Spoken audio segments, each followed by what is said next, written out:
उन्होंने कहा शुभ, पुण्य और सुख ये तीनों तो उपाधि हैं, इनको सब चाहते हैं और चाहना भी चाहिए। और अशुभ, पाप और दुख ये सब छोड़ने योग्य है। विशेषार्थ में एक मार्मिक बात की तरफ भी यहाँ ध्यान आकर्षित कर दिया था कि शुभ भी मोक्ष का साक्षात कारण तो नहीं है। इसलिए यहाँ हम शुभ को जो उपाधि कह रहे हैं वो परंपरा की अपेक्षा से कह रहे हैं। शुभ से डायरेक्ट मुक्ति नहीं मिलती है, शुभ भाव मोक्ष का कारण नहीं है, परंपरा मोक्ष का कारण है। मार्ग में आएगा, रास्ते में आएगा, शुभ भाव भी होंगे, पाप छूट करके पुण्य होगा, शुभ भाव होगा, और शुभ भाव भी छूट करके निर्विकल्प शुद्धोपयोग अवस्था की प्राप्ति होगी। सीढ़ी है, क्रम है, मार्ग है। अशुभ से बच करके शुभ और शुभ से भी आगे एक कदम बढ़ा करके शुद्ध। तो शुद्धोपयोग की प्राप्ति के लिए शुभ से भी निवृत्ति हो, शुभ के विकल्प भी जब टूट जावे तब शुद्ध की प्राप्ति होती है। अब इनके अशुभ आदि के त्याग का क्रम कहते हैं। नीचे पहले ऐसी भी बात कह दी थी कल जो अपन ने पढ़ी थी उसमें कि और किसी भी प्रकार से अशुभ उपाधि, अशुभ तो किसी भी रूप में भला नहीं है, अच्छा नहीं। माने हम जैनियों की बात नहीं करते हैं, दुनिया में कोई भी धर्म संप्रदाय वाला हो उससे पूछो कि हिंसा अच्छी चीज है क्या? तो गुस्सा करना अच्छी बात है क्या? चोरी करना, मायाचारी, माने तो कितना स्पष्ट है यह विधान कि अशुभ तो सारे जगत का अशुभ ही मानता है। हर पाप को सारा जगत बोलता है पाप, सारा जगत बोलता है पाप ये बुरा काम है, छोटा काम है, करने योग्य नहीं, अच्छा नहीं, मत करो, आगे मत करना। अशुभ की बात होगी, सब प्रकार से ये हो गया। अब लेकिन जो शुभ भाव है वो बहुत खतरनाक है।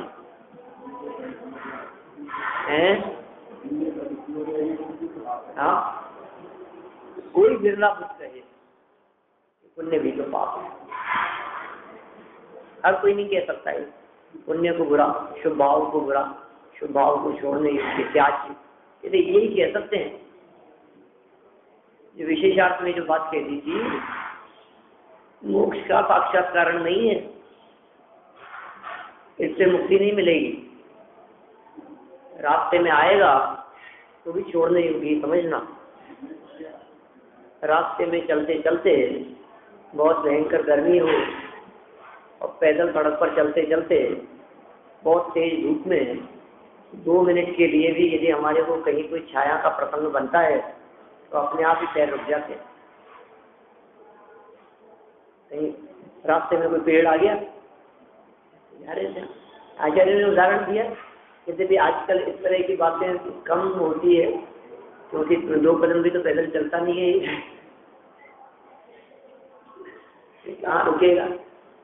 ये उदाहरण तो वास्तव में उस जमाने के, जिस जमाने में गाड़ी और वाहन तो होते नहीं थे, बैलगाड़ी का जमाना था, ट्रैफिक भीड़ भाड़ होते नहीं थे और सड़कों के किनारे भी बड़े बड़े वृक्ष होते थे, बाजारों में भी, और 10-10 कोस तक, 20-20 कोस तक लोग पैदल घुमा करते थे, इधर से उधर जाते थे, ठीक है ना। तो इधर बैनाड़ वगैरह है, पूरा है, इधर आमेर है, दूर एरिया है, तो वहाँ से ऐसे पैदल घूमते थे, आते जाते थे, और दिन में 2-2 चक्कर कर ले रहे ऐसा। तो ऐसे समय में भयंकर गर्मी में लू चल रही है और चलते चलते जब थोड़ी सी थकान लगती थी तो पेड़ के नीचे खड़े थे, मतलब वो पेड़ की छाया रोकने में निमित्त बन जाती थी। लेकिन उस पेड़ की छाया कोई व्यक्ति मंजिल समझ ले रहे कितनी ठंडी हवा आ रही है वहीं रुक जावे, उसी में अटक जावे, कब घर पहुंच पाएगा। ऐसे ही शुभ भाव ये थोड़ी सी ठंडी शीतल छाव के समान है। ये शुभ भाव अच्छा लगेगा आपको। पाप की ताप से बचकर, पाप की जलन, पाप की आकुलता, पाप की तीव्र बेचैनी से जब ये जीव शुभ भावों में आता है, इसे बहुत ऐसा लगता है जैसे आराम मिल गया, तृप्त हो जाता है। तो ऐसा लगता है कि हाँ पाप से या क्या मजा आया था भक्ति में। आज तो वास्तव में ये तो चीज ही गजब की है। तो अटक गया उसमें। अब कब पहुंचेगा आगे? इसको छोड़ने योग्य नहीं जानेगा तो आगे नहीं पहुंच पाएगा। इसलिए ये शीतल छाव के समान है, लेकिन वो जो शीतल छाया है वो घर जैसा आराम नहीं दे सकती। समझदार लोग उस शीतल छाया में कदाचित रुके, अटकते नहीं है, लेकिन वो सोचते हैं कि घर जा करके आराम से चैन की नींद सोएंगे। तो शुभ भाव भी उस वृक्ष की शीतल छाव के समान है, लेकिन शुद्धोपयोग में जो घर जैसा आराम है वो शुभोपयोग रूप वृक्ष की छाव में नहीं। सबसे पहले कैसे छोड़ें? अशुभ में भी 3 बातें कही थी कि एक छोड़ दो, बाकी अपने आप छूट जाएगी। ये कहते हैं अशुभ आदि के त्याग का क्रम। अशुभ, पाप और दुख के त्याग का अनुक्रम आगामी चरण में कहते हैं। क्या कहते हैं? अशुभ है, पाप है और दुख है। ये 3 बातें कही थी जो हे रूप कही गई थी कि इन तीनों के त्याग का अनुक्रम आगामी चंद्र में कहते हैं। अनुष्टुप चंद्र बोलिए।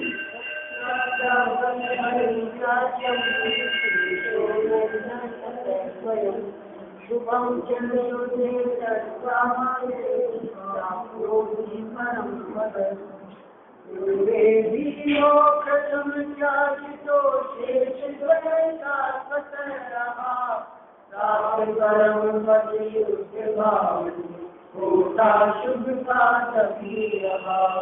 क्या क्रम बतला दिया इन्होंने?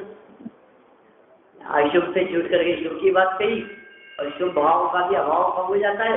जब परम पद शुद्ध की प्राप्ति होती है। और साफ साफ आचार्यों के इस तरह के वचन मिलते हैं शास्त्रों में, फिर भी पता नहीं क्यों नहीं जगत के जीवन को समझ में आता है।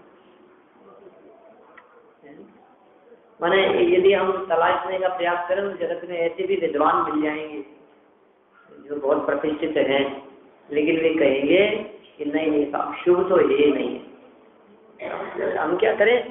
सब जगह लिखा है आचार्य ने। अपने हाथ की बात थोड़ी ना, अपन अपने घर की बात थोड़ी ना कह रहे हैं। ये बात तो यहाँ गुणभद्राचार्य कह रहे हैं।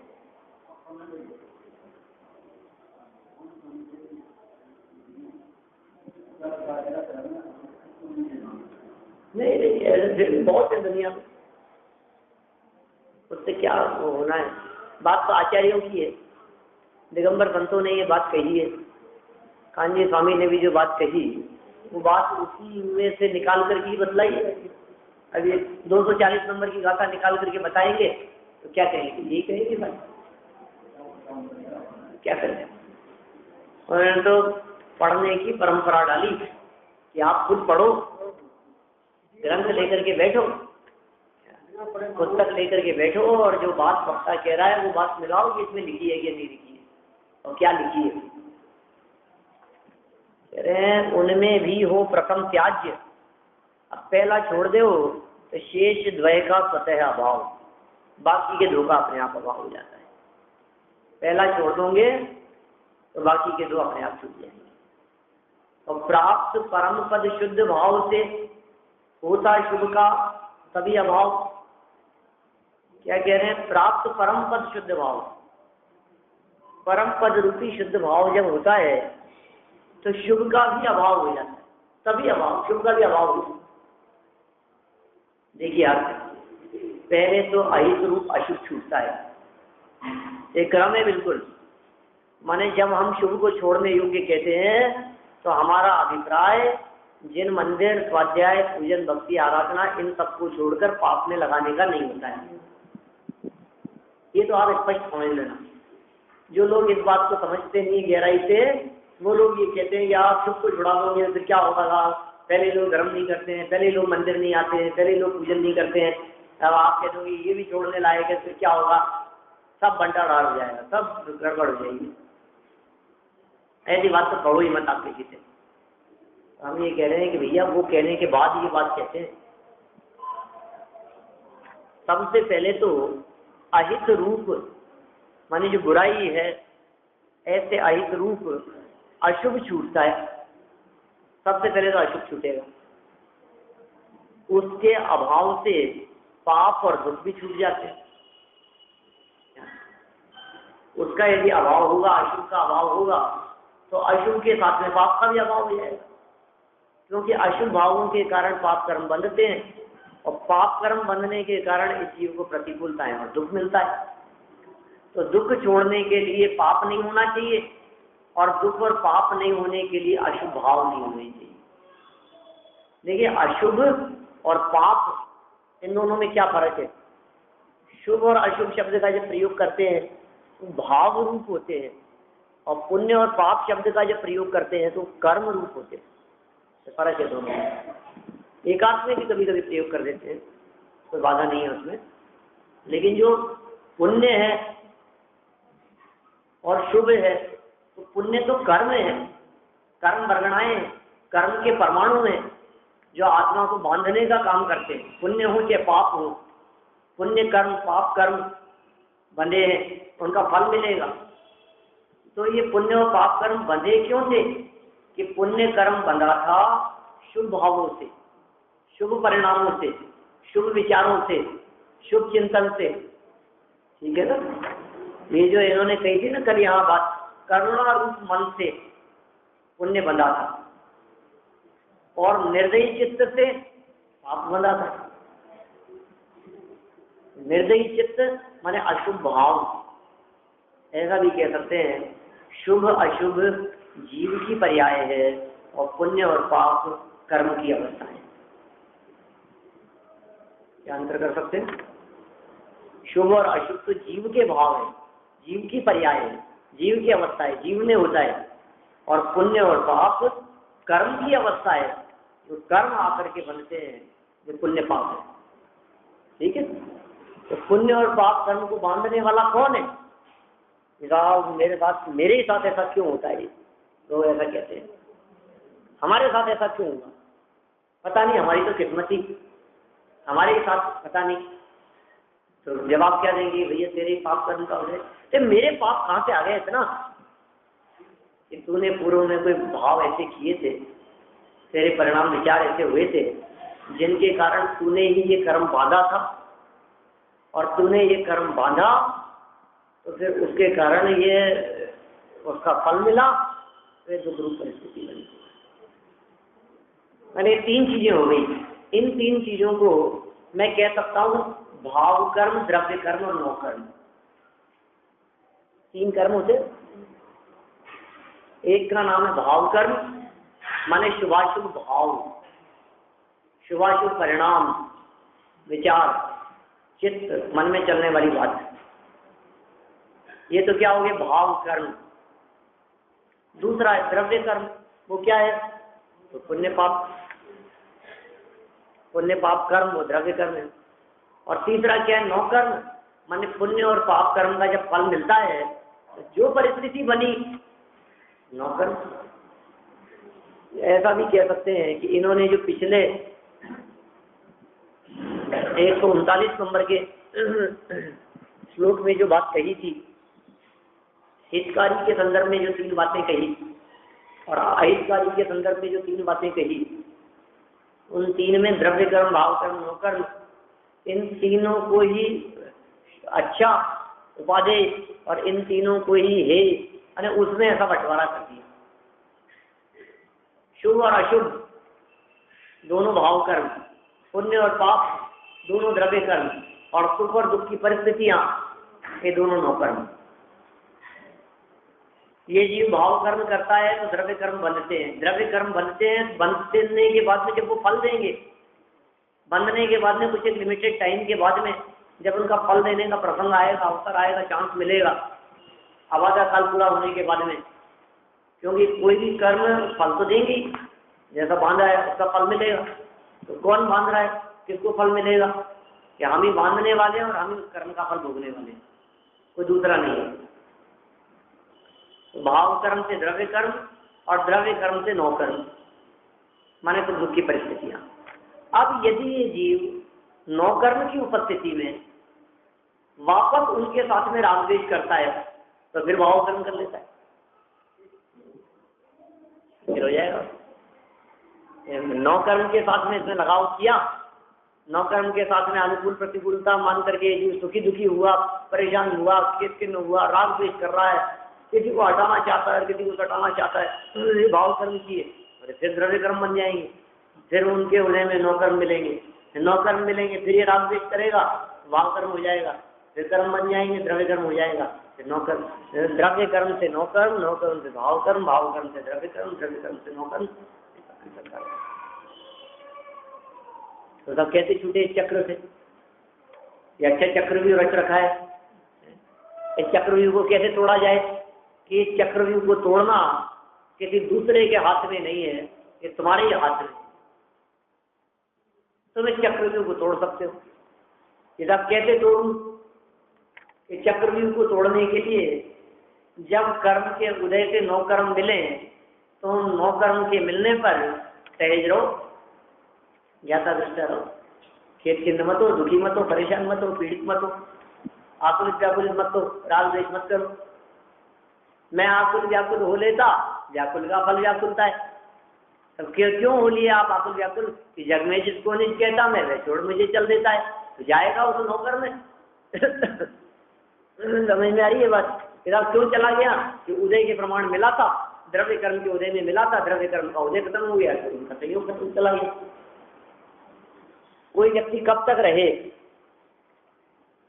संयोग सारे पुण्य के उदय से नहीं मिलते हैं, पाप के उदय से भी मिलते हैं, और पाप का फल देकर के वे संयोग चले भी जाते हैं। कब तक रहेंगे? दुश्मन बनकर के भी आ जाते हैं, लुटेरे बनकर के भी आ जाते हैं, लूटने के लिए भी आ जाए। बोलो, आपकी यदि आपकी पत्नी से नहीं बनती है तो आपके पाप कर्म की वजह से मिली है, और वो किस लिए? देखो, यदि वो ऐसा बन के आपके घर में नहीं आती तो आपको दुख कैसे मिलता, वो पाप कर्म का फल कैसे मिलता? ऐसा है। माने ये सारी परिस्थितियां इसी तरह से बनेगी, सब जगह लगाना ये बात। माता पिता है, भाई भाई है, दुश्मन के रूप में भाई ने आकर के जन्म ले लिया, ऐसा हो जाता है। दुश्मन के रूप में भाई आकर के जन्म ले ले, पुत्र का जन्म हो जाए, और वही किसको पता, वही बेटा मारने वाला होगा। श्रेणी को मारा ना, मारा क्या, बहुत पश्चाताप हुआ उसको, तो बाद में पता है हमारे तो बहुत बहुत पता है क्यों डाल दिया था उसने, अपने सबसे प्रणामों से भरा। श्रेणी का बेटा जो था, क्या नाम था उसका, कुणिक, अजात शत्रु नाम से उसे पुकारा जाता है इतिहास में, भारतीय इतिहास में। राजा श्रेणी का प्रसंग पढ़ो आप, महावीर स्वामी के समकालीन था, चर्चा मिलती है, हिस्ट्री में पढ़ोगे तो आएगी चर्चा उसमें। तो उसमें वो कहते हैं कि ऐसा हुआ, बचपन की ऐसी घटना थी कि जब उसका जन्म हुआ कुणिक का, तो इसने बहुत प्रयास, सारे सब उसके बारे में, पुत्र जन्म हुआ है, खुशियां मना रहा था श्रेणी। बाद में मालूम चला कि उसकी जन्म पत्री दिखवाई, सारे उसके भविष्य के बारे में, पुत्र है, कैसा होगा। मालूम चला कि ये तो तुम्हारे अहित करने वाला होगा, तुम्हें मारने वाला होगा, ऐसा जानकर। और जब उसको पता लगा, श्रेणी के मन में आएगी इसको तो मार दिया जाए कि मरवा दिया जाए, निकाल दिया जाए, भिजवा दिया जाए, तो इस तरह के परिणाम उसके मन में आए और उसने ऐसा काम कुछ कर भी दिया, छिप करके भिजवा दिया, उसको कहीं भटकवा दिया, करवा दिया। ऐसा बाद में क्या हुआ, रानी को जब इस बात का पता लगा तो ले आई, उसको वहां से वापस ले आई, और वापस ले आई तो उसको भी पता लग गया, फिर आखिर बेटा तो था ही, अपना लिया और प्यार से उसको रखने लगा। जब थोड़ा बड़ा हुआ तो उसको इस बात का पता लगा कि अच्छा मेरे को भिजवा दिया था इन्होंने, क्या है, ये दुश्मन है मेरे। तो ऐसा जान करके क्रोध में आकर के उसको जेल में पटक दिया, बेड़ियां बांध दी, जेल में पटक दिया, उसको बंद कर दिया, अब खुद राजपाट करने लग गया। तो एक दुश्मन के रूप में जन्म लिया उसने। हम तो ये बात कहना चाह रहे हैं, कहानी से तो क्या मतलब है अपने को। तो उसको जेल में डाल दिया और बहुत प्रसन्न होकर के राज करने लगा। तो उसकी माँ से जब संपर्क हुआ, बातचीत हुई, अरे बेटा तूने ये क्या किया, कि नहीं माँ मैंने ऐसी बात सुनी है, पहले बताओ मेरे को ये बात सच्ची है या नहीं। कि बात तो सच्ची है बेटा, ऐसा हुआ था, लेकिन तुझे पता है उसके बाद में क्या हुआ।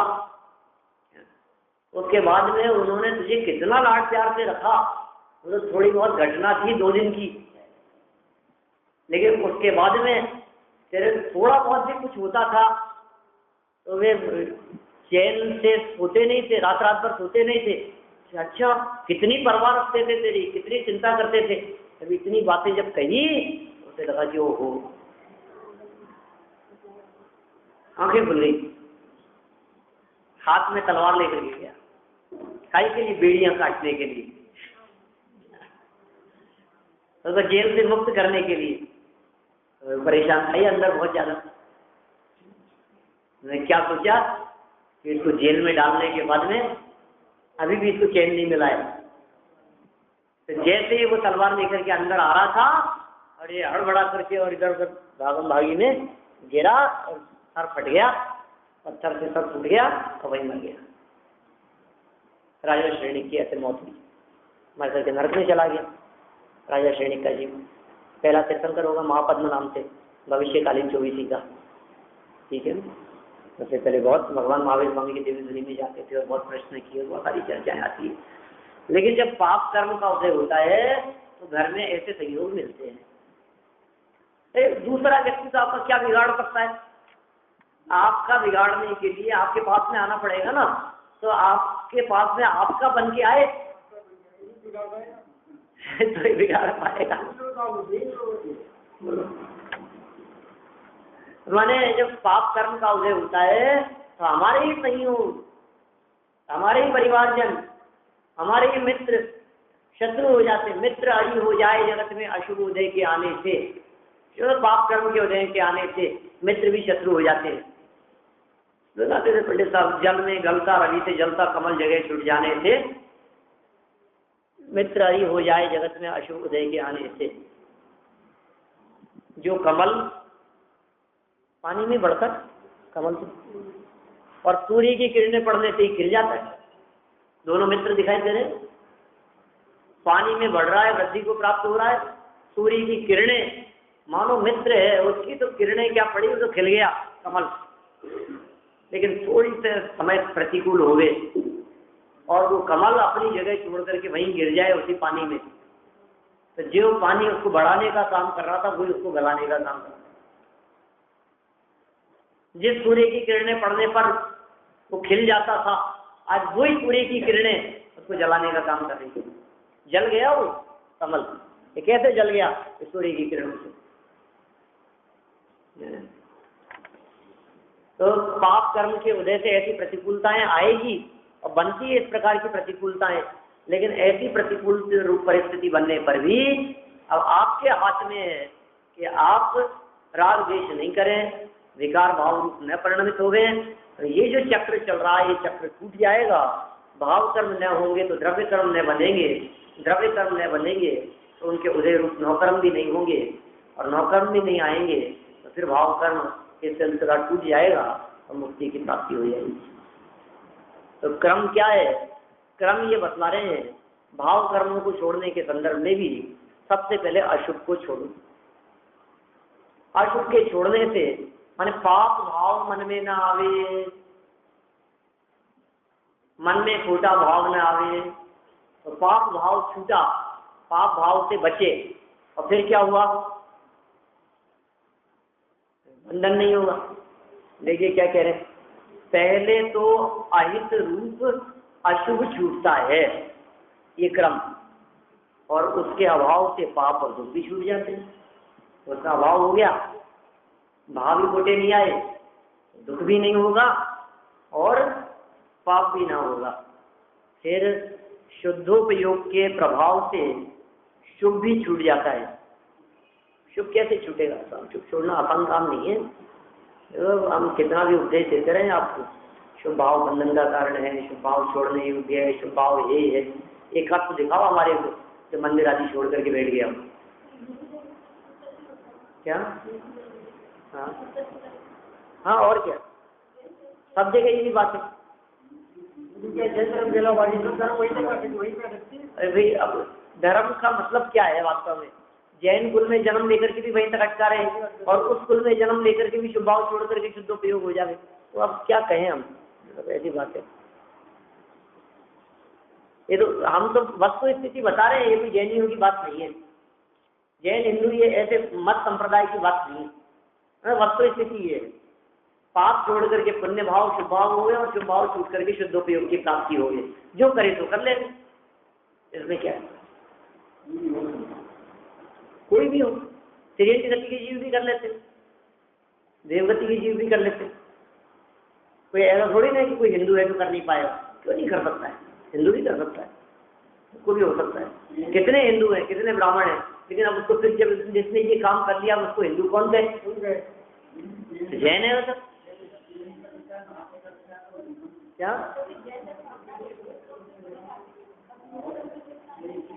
अरे बात समझने में आने वाली बात है, क्या अपनाया और क्या नहीं अपनाया, किसको अपनाना कहें हम, ये सब अंदर की चीज है। कोई ग्रंथ से आए, मंदिर में आए, ग्रंथ लेकर के बैठे, ये सब कोई चीजें कोई जरूरी नहीं है। ये सब चीजें कोई मायना नहीं रखती।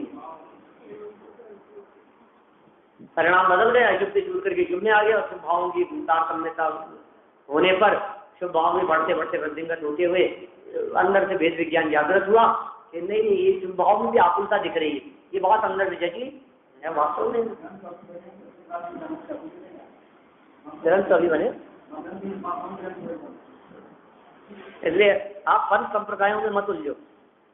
यहाँ तो संप्रदाय निरपेक्ष बात है। इंद्रभूति गौतम ब्राह्मणता के जैन था। इंद्रभूति गौतम ब्राह्मण था, जैन किसने बनाया उसको? हैं? उसको जैन किसने बनाया? कौन से महाराज के ने उसका उपदेश सुन करके वो जैन बना था? महावीर भगवान का शिष्य था क्या वो? महावीर भगवान ने जैन बनाया था क्या उसको? अरे उससे पहले ही बन गया था वो तो। महावीर भगवान ने बोलना ही शुरू नहीं किया था। जब वो मुनि होकर के, छठवें सातवें गुणस्थानवर्ती होकर के, 4 ज्ञान का धारी होकर के, अब वो ऊपर हॉट सीट पे जाके बैठा था गणधर की पद पर। मतलब गणधर तक तो वो महावीर भगवान के उपदेश के पहले ही हो गया, बिना सुने, बिना समझाए, बिना पढ़ाए। मती शताब्दी मने पर ये 4 ज्ञान का धारी तो वैसे ही हो गया। कैसे हो गया था वो? अब उसको जैन कहोगे ब्राह्मण को?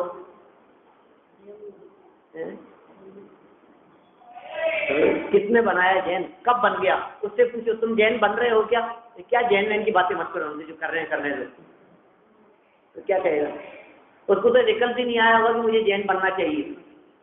चल रही है प्रोसेस, क्या दिक्कत है उसमें? धीरे धीरे स्वरूप ख्याल में आ गया, अभिमान जाता रहा, दर्शन मुंह चला गया, मिथ्यात्व चला गया, बढ़ गए कदम। बस और क्या है? देखी वस्तु स्थिति परिस्थिति देखी, वीतरागता का भाव हो गया, वीतरागी स्वरूप का अंदर में दर्शन हो गया, बाहर में कपड़े उतर गए, नग्न दिगंबर दशा हो गई। ऐसा जानता भी नहीं था मुनि क्या होता है, पहले कभी दर्शन नहीं किया। मुनि राजों का स्वरूप जानता था कि नहीं? क्या जानना है? अंदर में जो भाव आते हैं वो कपड़े अपने आप उतर जाते, उसमें क्या? देखिए आप, फिर शुद्धोपयोग के प्रभाव से शुभ भी छूट जाता है, शुभ भाव भी छूट जाएंगे। किससे छूटेंगे? शुद्धोपयोग के प्रभाव से छूटेंगे, जिससे पुण्य और स्वर्गादि सुख भी नहीं होते। क्या कह रहे हैं? जिससे पुण्य और स्वर्गाधिक सुख भी नहीं होते, पुण्य भी नहीं होता और स्वर्गाधिक सुख की प्राप्ति भी नहीं होती। किससे? शुद्धोपयोग से। अब आप स्वर्ग में जाना चाहो तो फिर शुद्ध की जरूरत नहीं है आपको, शुद्ध से काम चल जाएगा। लेकिन यदि आप देवगति में जाएंगे तो फिर वहां के बाद में रास्ता तो फिर किधर जाता है देख लो आप। देवगति से मोक्ष का रास्ता कहाँ मिलेगा? नीचे आना पड़ेगा वहां से। तो अधोगति होती है, देव मर करके एक इंद्रिय भी हो जाता है और नार की मर करके तैनी पंचेंद्रिय ही होता है, ऐसा नहीं है। ऊपर वाला तो कितना नीचे गिर गया और जो नीचे से निकला था तैनी पंचेंद्रिय होगा नहीं। ऐसी वस्तु स्थिति है। आप घबराएं नहीं, शुद्धोपयोग के प्रभाव से सुख छूट जाएगा, जिससे पुण्य और स्वर्गाधिक सुख भी नहीं होते। विधान अच्छी बात नहीं हुई, स्वर्गाधिक सुख नहीं मिलेंगे हमारे को, पुण्य भी नहीं मिलेगा। क्यों चाहता है क्या पुण्य? पुण्य से क्या मिलेगा? लौकिक अनुकूलताएं मिलेगी लेकिन सच्चा सुख नहीं मिलेगा, टेम्परेरी मिलेगी। कारण के अभाव से कार्य का अभाव भी हो जाता है। कारण का अभाव होता है तो कार्य का अभाव भी हो जाता है।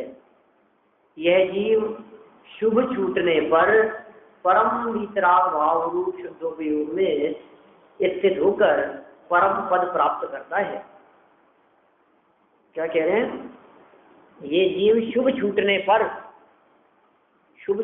पर परम वितराग भाव रूप शुद्धोपयोग में स्थित हो ले और परम पद की प्राप्ति करे तब तो ठीक है।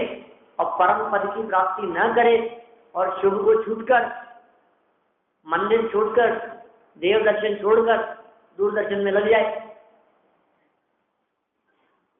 अब देव दर्शन छोड़ के दूरदर्शन में लग जाएगा तो फिर क्या कहेंगे? फिर आप शुभ तो छोड़ने लायक था ही, कोई बात नहीं, बाद में छोड़ते, हमने पहले ही छोड़ दिए।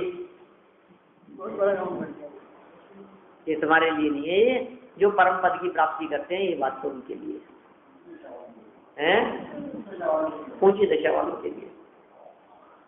वीतराग भाव रूप शुद्धोपयोग में स्थिर होकर परम पद प्राप्त करता है।